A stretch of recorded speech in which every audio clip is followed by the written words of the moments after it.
Welcome back to Siesta with Suki. As always, thank you so much for joining me. This is part 2 of our episode with Andreas of Colin AC, so I'm going to give you guys a little more information this time. Part 1, we talked about his journey and the foundation that led him to where he is today and to the great work that is happening here in Oaxaca as a result of just his self-awareness and I would say introspection. But not just introspection, but I would say probably view of really seeing people as human beings and individuals versus kind of compartmentalizing them in a whole box that tends to separate us from each other. So it is this connection that he has that has led him to take on some stress and do some really, really great work. We're nominating him for sainthood, so anyone who's got information, please send me a message, send me the comments. I don't know how to do it, but there are better Catholics out there than me who know this information, and you can do it. All right. So, without further ado, thank you again Thank you for having me. Joining us, and we are going to dive right into the project. So one thing I do like to do is, because I'm a total believer in honesty and just, putting it out there, because sometimes people have criticisms, and I actually think criticisms are good because sometimes I don't know if they're valid or invalid, but at least it gives us a moment to think and reflect. So first, I'd like you to just talk to us for a couple of minutes about what the project has been that you have and how it came to be. So we left you in part 1. You got to go back and watch part 1. We left you in arriving to Oaxaca after having kind of started this work a little bit informally in Colombia. And you're here and you've decided that this is at least home for now. So what happens at that point? Well, when I arrived in Oaxaca, it was a good time to just really relax and kind of regroup, re-energize because Colombia was very, very stressful. Okay. So after a couple of months here in Oaxaca and getting to know the city and the people again and kind of reestablish some of my roots here in Mexico, I began thinking a lot about the Venezuelans who I'd met and known and helped in Colombia. Plus, I had met so many of them that I was in daily contact with many of them, some of whom were really, struggling to get back up and running and get going again and taking care of their families and themselves, etc. And it made me realize that no, I can't stop this work. I need to continue doing what I could. And so I began helping them, the ones in Colombia, little by little again with Western Union transfers.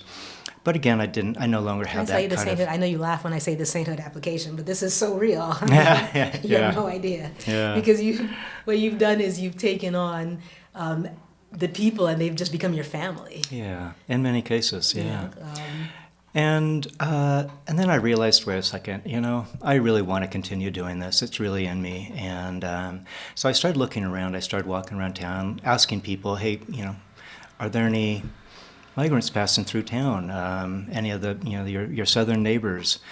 And there were mostly no's, partially because of the pandemic. The pandemic had also closed the borders to migrants at that time. And so I didn't have much luck in finding people that I could speak to and help. Although I eventually found a migrant center called Comi in Oaxaca. And so made my way over there. It was very close to where we currently have our kitchen. And I knocked on the door and I met Elisa Gonzalez, and she was the administrator there. And I asked if I could come in and chat with her for a bit, and we chatted, and it turned out she only had one person there at the time because of, we were just coming out of the pandemic, and it was very quiet in Oaxaca at that time. And it was just one person. It was a Guatemalan. And so I first spoke to Elisa. So wait, I'm sorry. So what does the center do?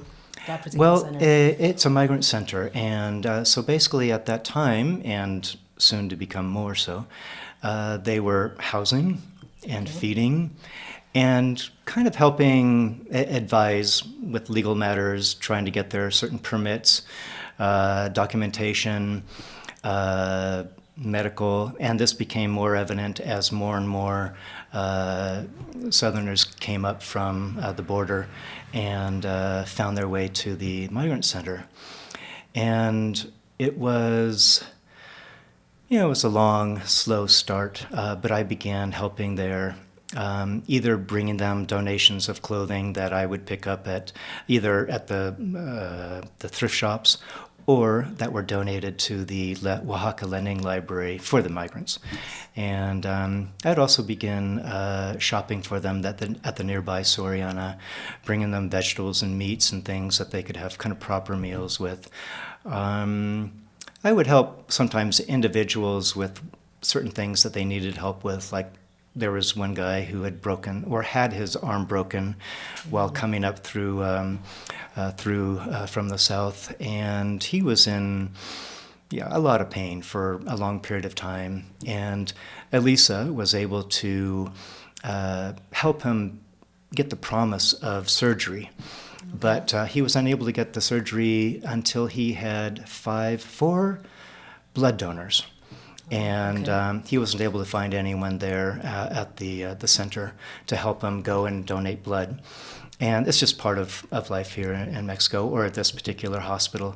In order to accept or receive a free surgery or operation or help, you have to find people to donate. Interesting. And so I obviously, volunteered my own blood and found a few other people, including my brother, who came to visit in October of 2021.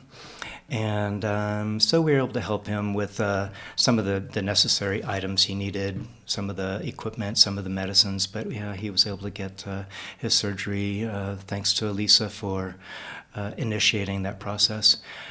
And as the migrants more and more came up through southern Mexico and into the city of Oaxaca and the migrant center, I began spending more and more time there helping them. And I think it was probably 2022 that things changed there, unfortunately not for the better. And Elisa, Myra, and the 2 other employees were kicked out for false reasons. And other people were put in their place with no interest in migrants. And the services at the center went way down to the point where in early 23, they closed.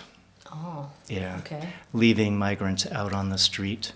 And a lot of them would hang out, come to the park during the day, Jardín Morelos. Yes. And I would see them during the day, and I would bring them food or bring them just, some cash that I had. It wasn't a whole lot, but it was something that got me started there when they were no longer able to sleep at the center. Okay. Yeah.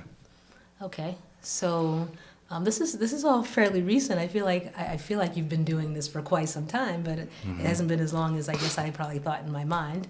But before we even go to the next part, I just want to kind of describe some things for our audience for a moment. A lot of times we'll read headlines, and if you're really good and lucky, you don't read headlines at all and you don't watch the news. So if you don't, good for you. But if you do, you hear about these things and they call them caravans going through. Caravans of migrants. And it's this vague kind of word that doesn't really mean too much to you. It's just bodies of people who, for some reason or another, unbeknownst to you, are kind of on the move. And what I really want our audience to understand is these are people. These are families who actually have dual concerns. They've got the long-term concern of where's our family going to be? How we're going to live our lives, what's our future. But at the same time, they have a very real everyday concern. How am I going to live through this day? And while you can't help, probably none of us really can help with the future part. That's where politics and governments, do their fighting and what have you. But you come in on that day-to-day, how are we going to live through today part? How are we going to have hope for today?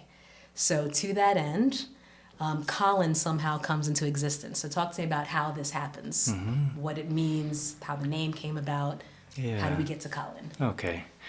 Well, early 2023, when the center closed down, and Elisa and Myra were no longer able to do their heart's work, they had to go out and find their own jobs or different jobs to help support their families.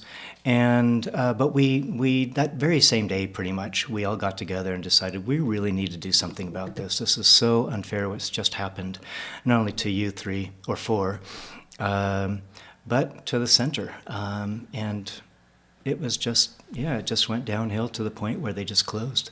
They just didn't have it in their heart. And Elisa and Myra and others really did have the migrants at heart, in their hearts, and wanted to do something for them, as did I. And so we just tried to figure out what we could do. Could we try to form some sort of a foundation here where we could eventually make some sort of a difference in town? And so kind of during those meetings, I began going out daily, looking for migrants to be able to help, mostly financially at that time, just with small amounts of money, just for something that would help them with, some water and some food and maybe, a T-shirt or something like that.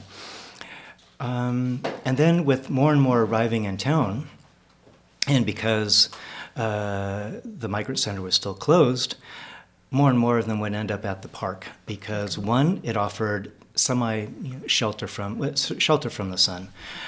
Two, it felt a bit safer than some of the street areas.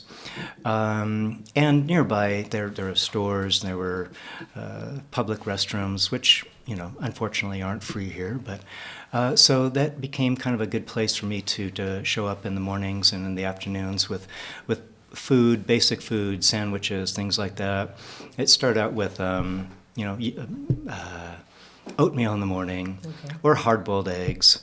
And it wasn't, always enough to fill everyone up, but it was something. It got them started. And I would go out to the Centro de Abastos, which is a huge outdoor market. We're semi-covered.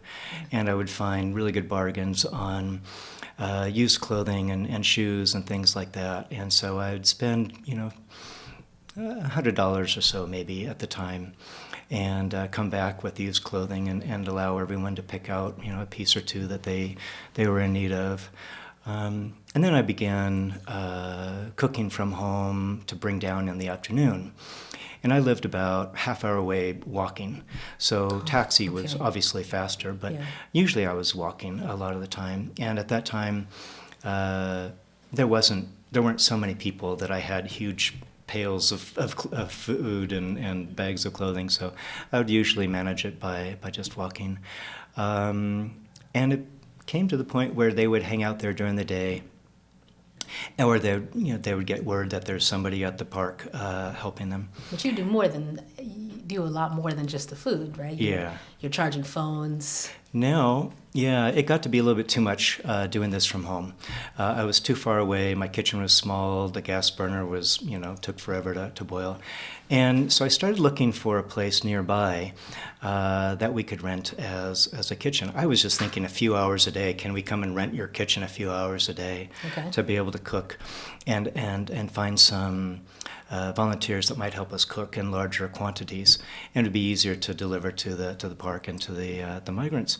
And after a few months of looking, we eventually found a place at the end of July, and it was just the location was amazing, and it was just kitty corner from the park, so just a half a minute away, and it was an eatery, a small restaurant, a comedor, in a row of others.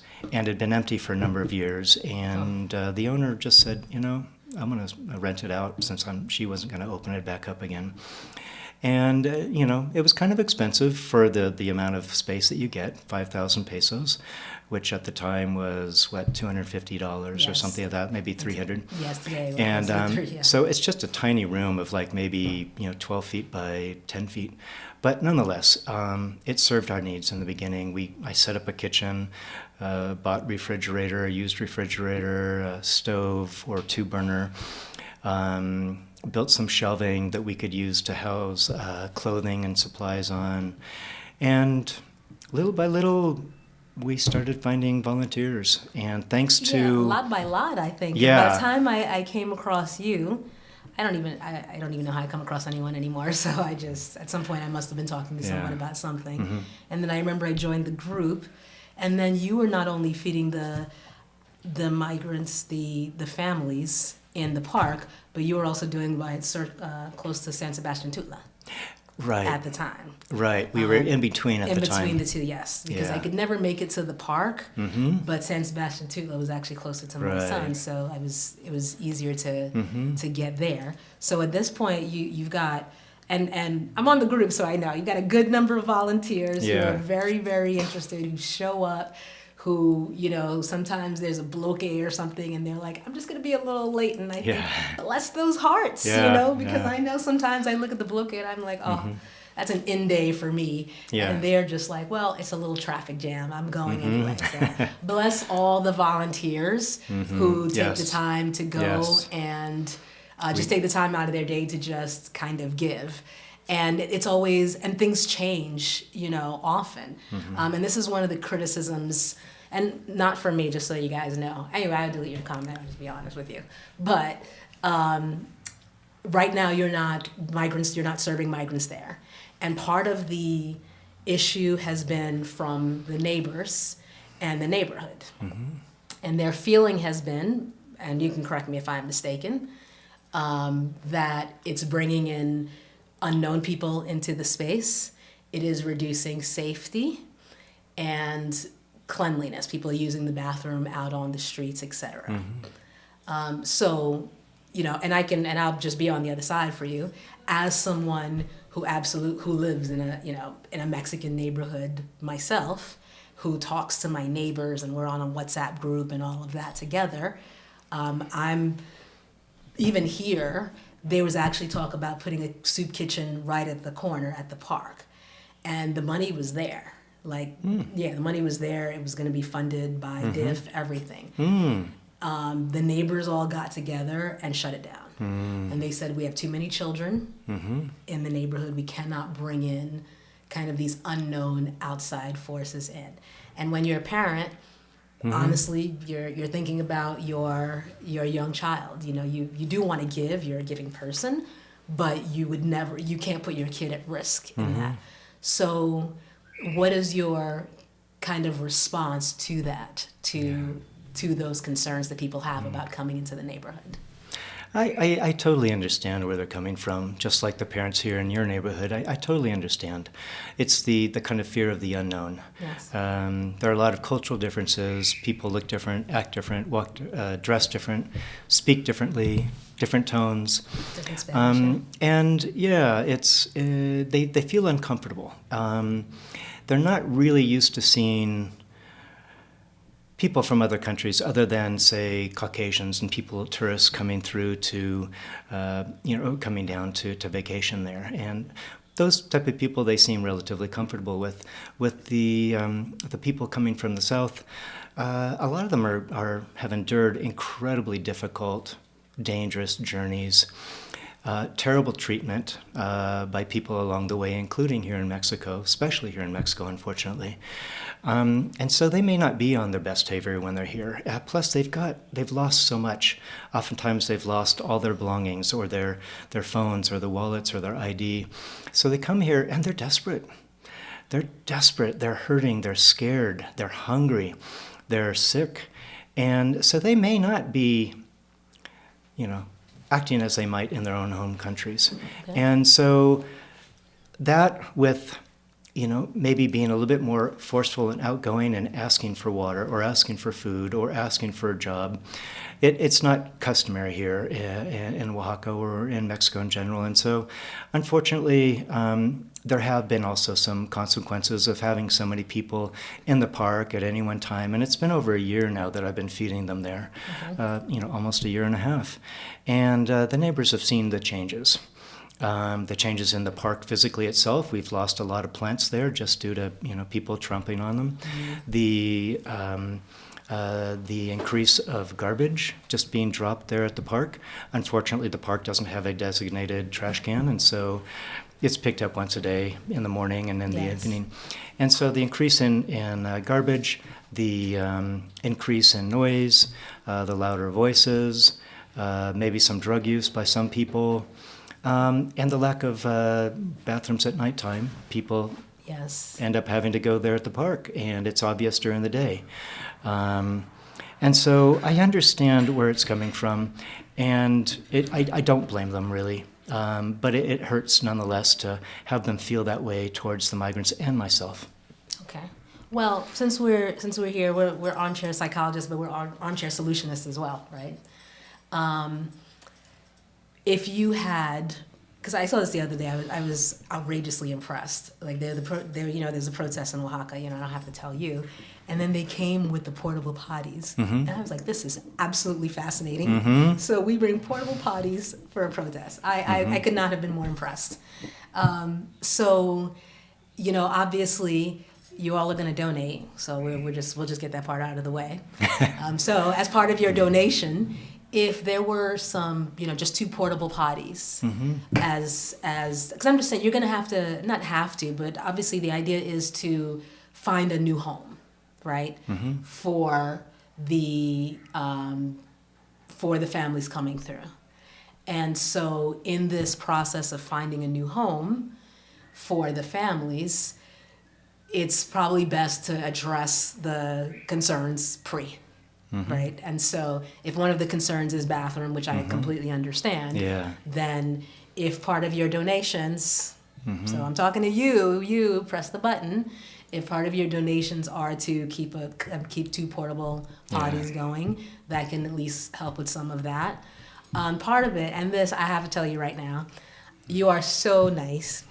You're a nicer person than I am, because in my heart lives a dictator, I tell you. So, no, really, it's like that Haitian dictator. I know why Haiti's had dictators, because there are a bunch of folks like me running around, and we're just like, what, to get things done, you just have to dictate. So from my, dictator view, it's when the migrants come, because sometimes you're not always going to have the help, but you shouldn't always take it on yourself either. If there are 100 people sitting in front of me, I'm getting 10 of those people to be in charge of getting garbage. And so I'll have the garbage bags. But and some people like to feel useful anyway. I imagine if I was going, and I have no idea about this journey, right? I won't even pretend that I could take this journey right now, right? So I respect anyone who says to themselves, I don't know what's ahead, but I'm going to keep walking. I'm going to keep going. I don't know what's ahead, but it's more important to take this risk for my children. The courage that is required to just do that and think that is incredible. So I have nothing but respect for people who do that. And so for some of them, they're used to being, because the other thing too I want to make sure, and you can tell more than I don't make assumptions about who makes up the caravan. There's this idea, in the caravan are formally educated people and informally educated people. People from the cities, people from the mountains, people who had lives that probably people would envy, and people who had lives that they didn't envy. What the commonality is they both find themselves in this place. But there is no way to judge, and we shouldn't anyway, but judge someone because they're on this journey. We know nothing about them and their lives. And so this is part of the reason I'm always a big proponent of let's just talk one-on-one. I can't assume anything about you. I have no idea. I need you to tell me about you and your journey. And you're right, you might be on the day you came to the park, and on that particular day, you're in a massive amount of pain. And so you can't think about, what's the nice way to use the bathroom? You'd normally in your home you would, and you would politely ask, hey, where's the bathroom? And you would wait your turn. But in this moment, in this journey, maybe you stepped on something and it hurt your foot, but there's no one to talk to about it. You can't complain to anyone. Who's here to hear you? So this journey in particular, it's perilous physically, but I don't know anyone that talks about the mental toll of the particular journey. You've got to kind of put your mental self in the background. And some of the things that you found prideful, including taking care of your family, you have all this pride, you take care of your family, now you've got to ask. For some people, they can't even get to that part. We talked about, feeding the Haitians, right? Yeah. You don't even get to the part of asking because the pride is too much. So at any rate, for some of those people, from the people coming, they would want to feel like they too are a determining factor in their futures and in their being okay. And so some of the group, not everyone, would, I think, be happy to help, this person, you're in charge of the garbage. Because the ones who like to be in charge step up anyway. Hey, someone want to be in charge? I remember Alejandro, I didn't even ask him. He was just like, do you want help? And I was like, sure. And then he went around, and he was a great, great helper, right? And he gave everybody the spoons, and he was just really, really good. Yeah. And so that happened to be a young child. But I think that when you come up with a new space, that I'm always thinking in terms of business, right? It's the plan for if you happen to have volunteers and the plan if you don't. If you have the volunteers, because you guys are going to volunteer at least once, so he's going to have volunteers. But on the off chance, an off day, that they're not there, plan to kind of allow the people to help themselves. Because for some of them, they're actually looking for that. Some of them would love for you to say, hey, can anyone come into the kitchen and help us make the meal, and be able to make the meal to help feed their families and give it out. Just giving them a little bit of that pride back, I think would be just as valuable to them as the meal itself. So anyway, it's just a thought for you. I agree. I'm putting that out for you as you look to your new place, that the people coming to are given some responsibility for keeping the place clean, keeping the place to a certain way. They know better than you and I about the culture they're coming from, how to speak to each other in a way that makes sense. And so it's a very simple explanation. The neighbors, feel concern and anxiety, because I always believe in being upfront. Might as well just be honest. This is what we do here to make sure, not only to help you, but to help people coming behind you. So as you're here on this journey today, you're going, but understand your actions today are going to affect the others. So if we can just keep the noise down, if you can be in charge of the noise from 8 p.m. to 6 a.m. And honestly, you go find the most gangster-looking person. That's what I would do. The person who I knew was probably doing something untoward where they came from. I mean, like you are in charge of security for tonight. Yeah. I think if people were working together and they felt like they were working together, that would be very helpful and useful. And I think inviting some of the neighbors, wherever you are, to come and see too. The one thing is, obviously you and I talking, and we're obvious foreigners, right? We are not Mexican. We are foreigners to this land. But that's not to say at all that this project, this operation, does not want, encourage, and hope that the Mexican people, the Oaxacan people, are absolutely a part of this. Right? I have found in my own experience that, at least I can't speak for all of Mexico because I haven't been to all of Mexico, but the Oaxacan people have for sure been there. Something happens, I fall on the street, anything, everyone is there. Yeah. I tell anyone, there is no place in the world I'd rather be. I fall out on the street, I want to be in Oaxaca because I can be ready to pass out, and I know that someone is going to take my body and they're going to take me to someplace. And then, when I get back to my senses, I can maybe make some decisions, but the blessing of being here is the natural empathy that exists in Mexico, something that I'm not sure that they're going to find at least as part of Mexico as they continue on. Yeah. And so bringing in the Oaxacan people into this process, just because they're people of natural empathy anyway, is notwithstanding the fact that I know we're speaking English and all of that, but I just want to make sure that we don't leave the impression that this is a foreign initiative in the land. This is no takeover. This is not a, doing something because it's nothing like that. It is more of a, Drew has an idea, Drew had a thought, Drew had a calling in his heart. And if you feel that same calling, even if you don't, to be honest, you can press the button and donate. I'm just saying, you don't even have to feel that strongly about it. He can feel it for you, right? But anything that you can give, even if it's just talking, coming and talking to people Yeah. in their language. They have so much to say, so much they want to talk about. And share a blanket. Yeah. You know, we're not talking about anything major, but just sometimes if all you can give is the conversation, the time to sit down and say, hey, I see you as a person, that's enough. And that's something that you can't do by yourself. And so it does require, the volunteers are obviously good.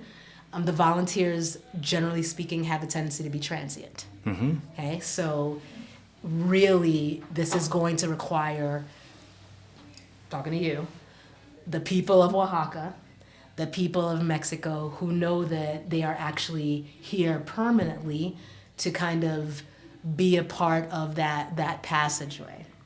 For those who don't know the history, because I know a lot of you watch with captions on, thank you for that, I appreciate that. I promise you, give me 3-4 months and I will get my Spanish together and we will do this in Spanish. But for those watching captions, thank you very much. In the United States, this is the last thing I will leave you with, there was a woman, Harriet Tubman, and she had what was called the Underground Railroad. And for a long time as a kid, it was actually a railroad in my mind. I did not understand that this was metaphorical.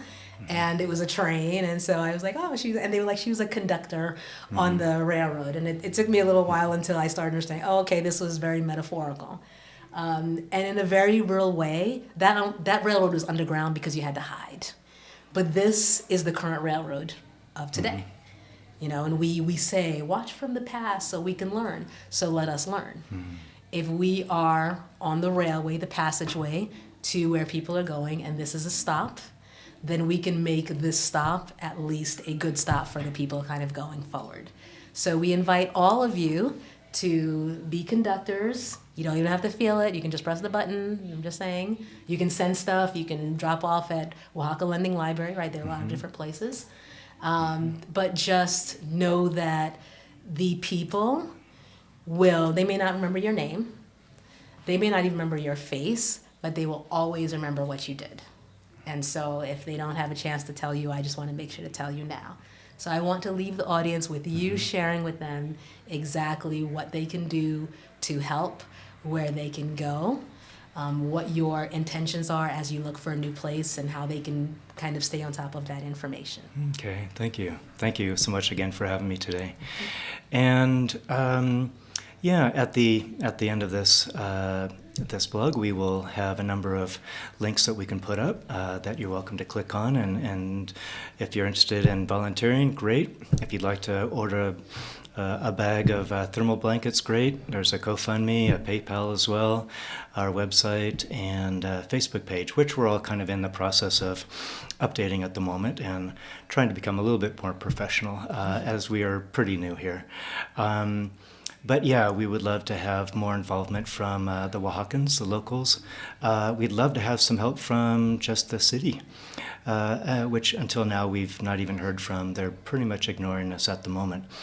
So we'd love to see some more support, not only from the local Oaxacans and the neighbors, but also the city and the government, because this really is a national problem at the moment, and it's not just Oaxaca that's experiencing this. So hopefully we'll get more and more people to become aware of us and maybe stop by the park. And if you're not even in Oaxaca, there are ways to get in touch and see what you might be able to do to help the migrants or help us help the migrants.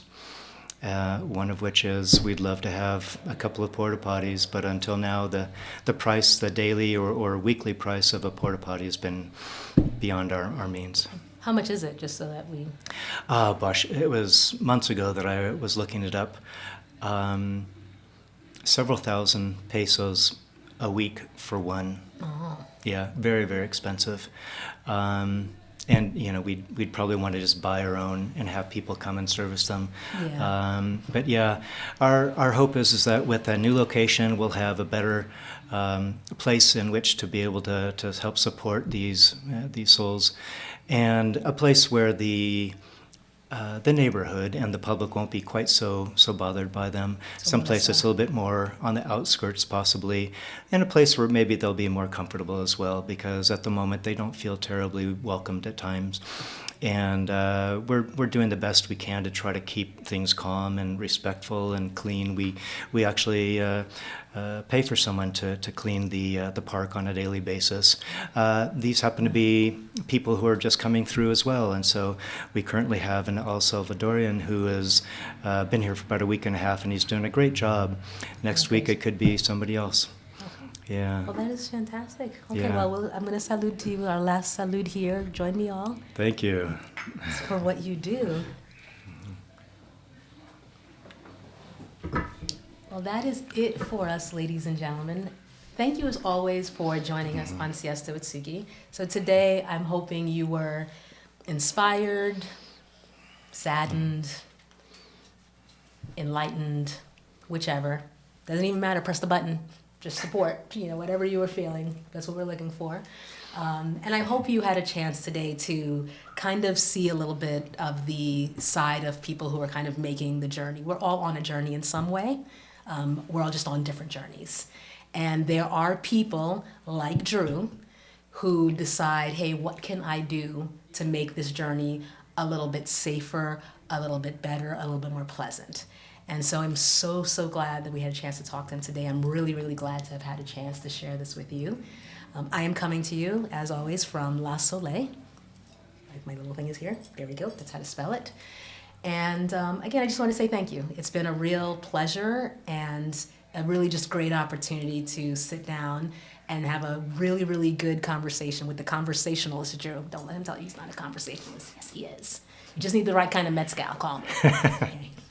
So thank you again, and we will see you next time on Siesta with Suki. Ciao.